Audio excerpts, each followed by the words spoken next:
fell to my knees, crying and shouting, "Why? Why?" As I read the last words she wrote to me, I wanted to rewind my life back, but I knew there was no going back, and that my path now was to be walked alone.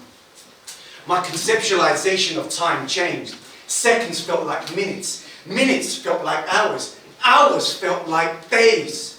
I was dominated by my thoughts and memories that kept me from living and moving forward, because I didn't want to let go, because the past was the only place I could now go.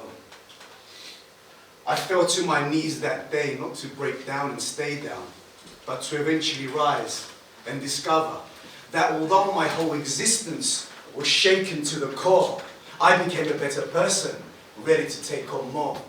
I discovered that my broken heart was not really broken, and that it was just beating faster and harder like never before. I discovered that I was not alone, because ever since the sun has been rising and falling, others have been falling and rising too. I discovered that my creativity had been in captivity, for I started doing things I never imagined to overcome this fall. I discovered that when you help others, you learn to forget instead of living with regret. I discovered that each person's pain is unique to them and can never ever be compared to no other.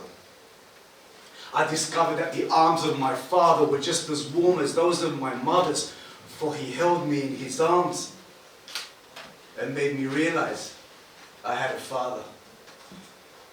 I discovered that I may have broken up, but I didn't break down. Ladies and gentlemen, today is the 14th of March, and this I must say. I am so terrified, as I feel so electrified, as my energy levels have never been so justified. I wish I could measure it in an amp, but all I can say is, I feel like a champ.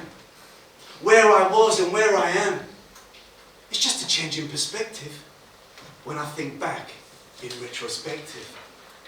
For although I felt like zero, I have become my own superhero. Thank you.